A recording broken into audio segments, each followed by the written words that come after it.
اردو ادب کا مرکز مانا جاتا ہے پورے پاکستان کا کراچی کو، تو اس لیے مجھے پورا یقین ہے کہ میرا جملہ ضائع نہیں ہوگا. تو اب آئیے ذرا میں آرام آرام سے پیش کروں گا جملے کو. ایمان ابو طالب پہ ایمان رکھنا ایمان کی علامت ہے.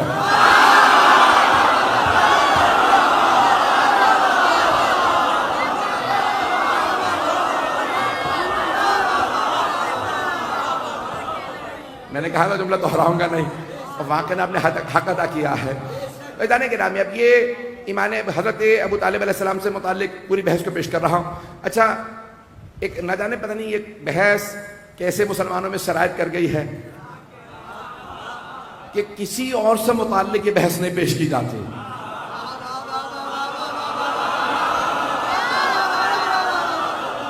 اچھا، جو افراد حج پہ جا چکے ہیں ان کے تو ذہن میں ہوگا، اور جو نہیں گئے ہیں خدا انہیں جانا نصیب فرمائے. جب آپ حج پہ جائیں گے نا تو وہاں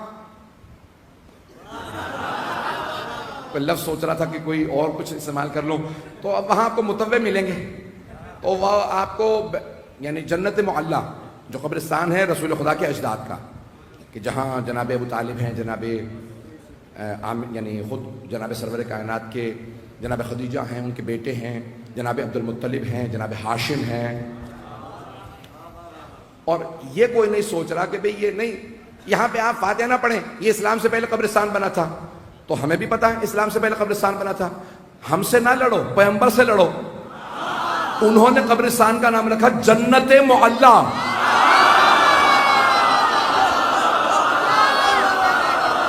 حبیب خدا نے نام رکھا جنت معلیٰ. جنت بھی نہیں، جنت معلیٰ، جیسے ہے کربلا معلیٰ. تو عزیزان گرامی وہاں آپ جائیں نا تو اگر متوع کھڑا ہوگا کہتے خبردار یہاں فاتحہ وغیرہ نہ پڑھنا، زیارت نہ کرنا، آگے کوئی دعا نہ مانگنا. اور 3 الفاظ ہی انہیں یاد ہیں. یہاں پہ اگر فاتحہ پڑھو گے، دعا مانگو گے، ذریعے پہ زیارت کرو گے تو بدعت ہے، شرک ہے، حرام ہے. میں بار بار کہہ رہا ہوں، نہ جانے کہ 3 الفاظ انہیں کون دے گیا.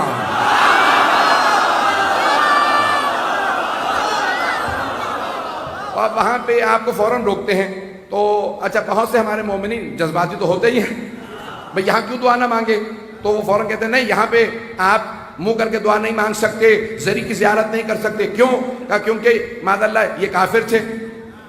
کون ہے یہاں؟ کہ جناب ابو طالب. بھئی کیوں؟ کہ نہیں یہ کافر تھے اور کتابوں میں آیا کہ کافر تھے اس لیے زیارت نہیں کر سکتے. بھئی عزیزان گرامی اتنے بہت سے صحابہ جن کے باپ کافر تھے،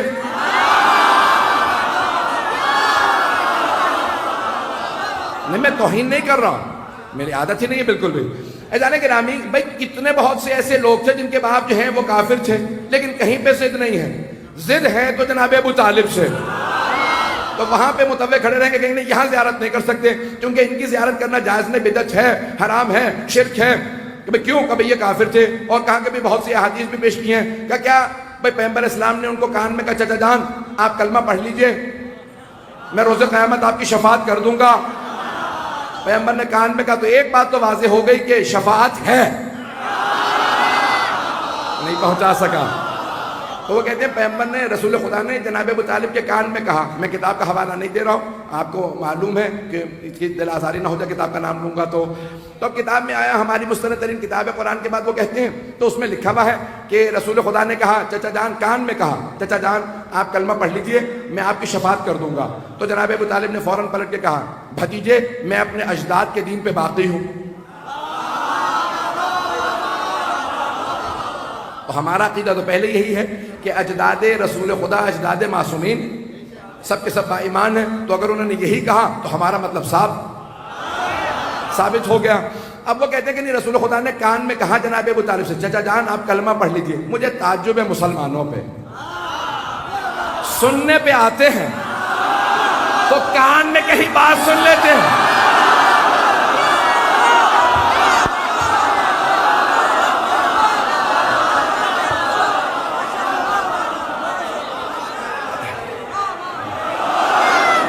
مجھے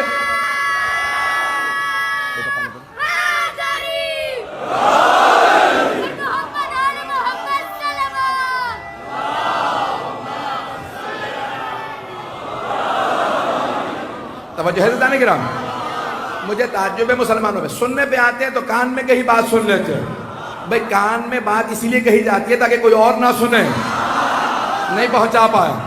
مجھے اگر انتظامیہ سے کچھ کہنا ہو نا، میں کان میں کسی کے بات کہہ دوں تو کان میں کہنے کا مقصد یہی ہے تاکہ آپ لوگ نہ سنیں. تعجب ہے مسلمانوں پہ، سننے پہ آتے ہیں تو کان میں کہیں بات سن لیتے ہیں، اور نہیں سننے پہ آتے تو غدیر میں چیخ چیخ کے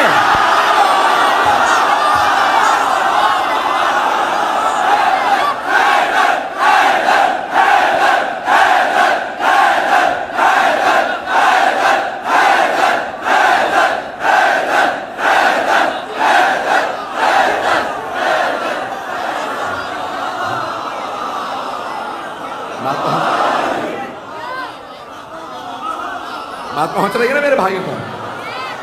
فیضان گرامی،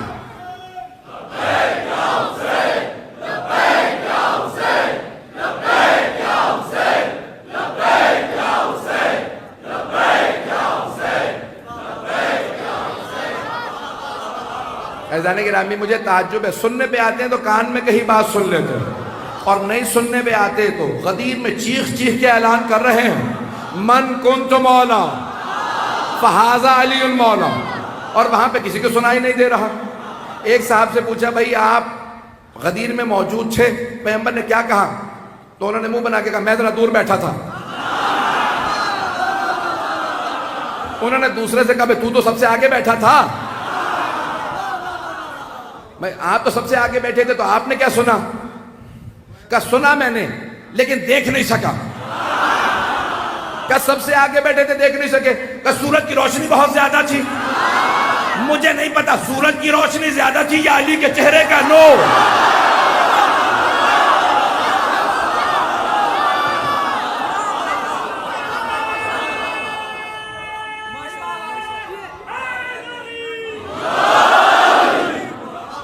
چلتے رہیں گے حضرات.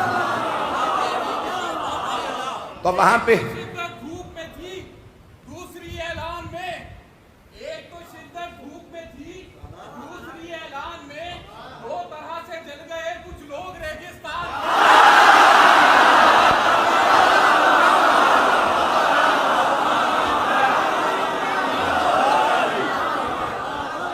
سب کا باب مدینہ العلم جو ایک ہے. تو عزیزان گرامی وہاں پوری بحث یہ ہے، وہ کہتے کہ نہیں آپ ان کو یہاں پہ آ کے سلام نہیں کریں، زیارت نہیں پڑھیں، اور یہ بدعت ہے. اور پیغمبر اسلام نے کان میں کہا تھا. اور بھئی اچھا ٹھیک ہے کان میں کہا تھا تو آپ کو کیسے معلوم ہے؟ کہ اس کے 3 راوی ہیں. آج 3 پہ چلتا رہے گا سارا سلسلہ. تو میں 3 راوی بتا رہا ہوں، میں کسی کی توہین مقصود نہیں. تینوں راویوں کی جلدی نام سن لیجیے. پہلے راوی ہیں عبداللہ ابن عباس، دوسرے ہیں عبداللہ ابن عمر، تیسرے ہیں ابو ہریرہ. تو 3 راوی ہیں. اور وہ کہتے ہیں قریش کے سارے سردار جمع تھے. پیغمبر نے ایک مرتبہ سرور کائنات نے آ کے اپنے چچا کے کان میں کہا چچا جان ایمان لے آئیے میں آپ کی شفاعت کر دوں گا. تو اب آئیے ذرا دیکھتے ہیں. میں تو تجزیہ کروں روایت کا، کیونکہ روایت کے اوپر تجزیہ جائز ہے. علم رجال کی بحثیں ساری اسی پہ، اور شیعہ سنی سب علم رجال کی بحثیں. پہلے عبداللہ ابن عباس، ذرا ان سے متعلق تجزیہ کر لیجئے، جو اس وقت 2 برس کے تھے. وہ تو روایت کر نہیں سکتے. یہ شاید آپ کے ہاں کراچی میں روایت 200 برس کے بچے سے شروع ہو گئی ہوں، تو آپ خاموش نہ بیٹھیے گا. وہ تھے 2 برس کے. دوسرے ہیں عبداللہ ابن عمر، وہ کہتے ہیں میں وہاں، بھئی قریش کے سرداروں کا جلسہ تھا، قریش کے سردار جمع تھے، تو آپ وہاں کیا کر رہے تھے؟ بھئی جب سردار جمع ہوتے ہیں نا وہ اوروں کو نہیں آنے دیتے، اور اس زمانے میں تو اور زیادہ پابندیاں تھیں، پتہ نہیں لوگ ہیں یا نہیں. تیسرے ہیں ابو ہریرہ، وہ ابھی مسلمان ہی نہیں ہوئے تھے. وہ مسلمان ہوئے 9 ہجری میں. 9 ہجری میں مکے کے اندر ابھی سردار جمع ہیں. تو اب یہ 3 راوی میں نے تینوں کا بتا دیا آپ کو کہ صورتحال کیا ہے. بہرحال اب وہاں پہ پیغمبر اسلام نے کان میں کہا چچا جان آپ ذرا کلمہ توحید دہرا دیجئے. آج تک شیعوں میں تلقین باقی ہے کہ جب انسان دنیا سے جا رہا ہو تو اسے فوراً کہو اپنا عقیدہ دہرا لو. میں مانتا تھا لا الہ الا اللہ محمد رسول اللہ. علی ولی اللہ، اور میں مانتا تھا کہ علی کے 11 بیٹے بھی امام ہیں، پہلے کا نام حسن، اور روایت میں ہے کہ 12 تک سب کے نام دہراؤ اور ایک مرتبہ کہو کہ تم قرآن کو مانتے تھے، سیدہ کو مانتے تھے، سارے عقیدے کو دہراؤ۔ تو دہرایا عقیدہ اس کے لیے جاتا ہے جو با ایمان ہو، بے ایمان کو آخری وقت میں نہیں کہا جاتا۔ پہنچ رہی ہے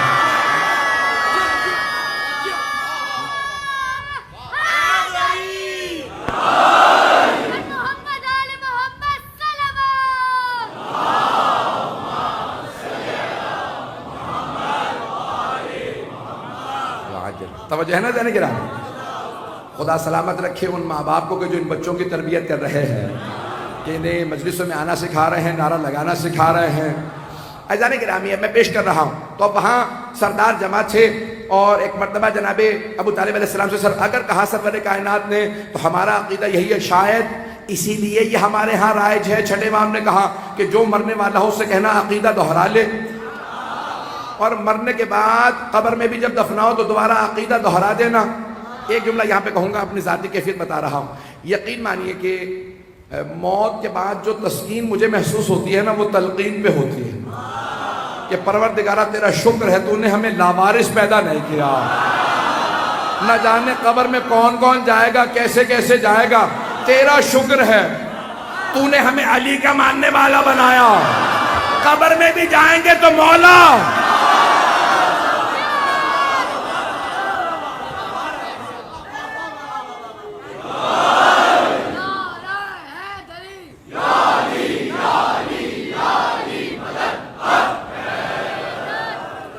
میں بھی چلنا چاہ رہا ہوں۔ فیضان گرامی وہاں پہ سرور کائنات نے کہا کہ چچا جان یہ الفاظ دہرا لیجئے۔ سب کے سب ائمہ علیہ السلام نے کہا کہ تاکیداً یاد رکھنا، جب بھی دنیا سے کوئی جانے والا ہو اسے فوراً 14 کے نام کہلوانا، اور جب مر جائے قبر میں دفناؤ تو دوبارہ نام دہرانا۔